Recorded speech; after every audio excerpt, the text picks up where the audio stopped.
Hey, bonjour tout le monde, bienvenue à ce tutoriel qui va vous expliquer un peu comment fonctionne Transmission sur seedboxquebec.com. Alors, dans le fond, là, moi j'ai déjà pris un peu d'avance, là. J'ai ouvert mes deux fenêtres là, de connexion pour ça ici. Dans le fond, ça se trouve être mon transmission web qui est démarrée.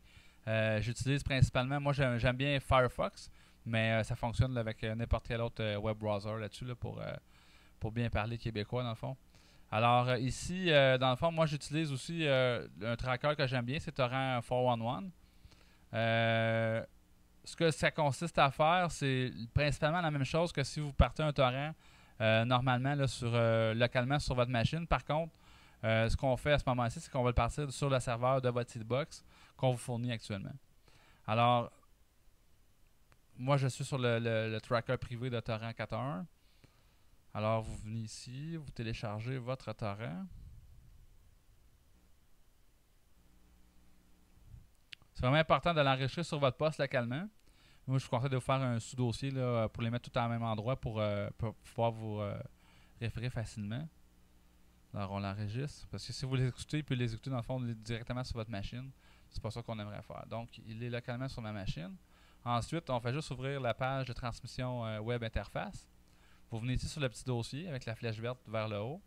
Faites Open Torrent. Vous faites parcourir votre torrent dans votre dossier où vous l'avez affiché. Alors, on l'avons ici. On va aller par date. Aujourd'hui, on est le 7 décembre.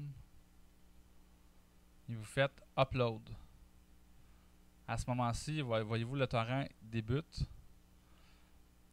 Il débute, dans le fond, il va aller chercher ses peers directement sur la seedbox. Là, comme c'est là, il download sur le serveur, dans le fond, nos serveurs de votre seedbox. Il n'est pas localement sur votre poste. Donc, ça ne prendra pas votre bande passante à vous, à votre domicile de votre connexion Internet.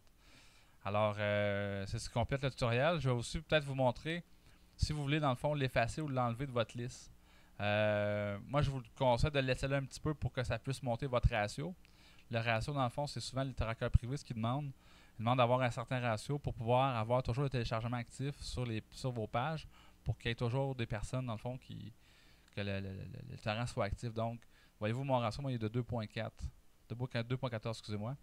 Puis, ça permet, dans le fond, justement, vous êtes limité sur votre seedbox. Profitez-en à ce moment-là. Donc, si vous voulez l'effacer, cliquez à droite. Vous avez plusieurs choix, dans le fond. Vous pouvez, dans le fond, juste l'enlever de la liste, remove from the list. Ça, ce que ça fait, c'est que, dans le fond, votre fichier, dans le fond, ici, on a Ubuntu. Il va tout simplement rester sur l'espace que vous avez pris de votre seedbox. Il va rester, dans le fond, si vous avez pris 80 GB, il va rester quand même. Il ne s'efface pas directement sur votre disque dur d'allouer de votre machine, de votre seedbox qu'on vous fournit. Puis si vous faites Trash Data and Remove from the List, il va s'enlever de la liste. Puis il va aussi s'enlever sur sur votre espace de votre seedbox. Donc, dans notre cas ici, si on veut juste l'enlever de la liste, il va arrêter dans le fond d'uploader, d'envoyer des datas à d'autres personnes qui le veulent. Ça va arrêter simplement dans le fond de monter de votre ratio. Donc, moi, je veux l'enlever sur mon disque dur automatiquement. Alors, si je l'enlève, comme ça, il vient de disparaître. Il n'existe plus en nulle part. Il n'est plus sur mon espace de disque. Alors, si vous avez des questions, vous pouvez envoyer un courriel info en commercial seedboxquebec.com. C'était Simcorn pour Seedbox Québec.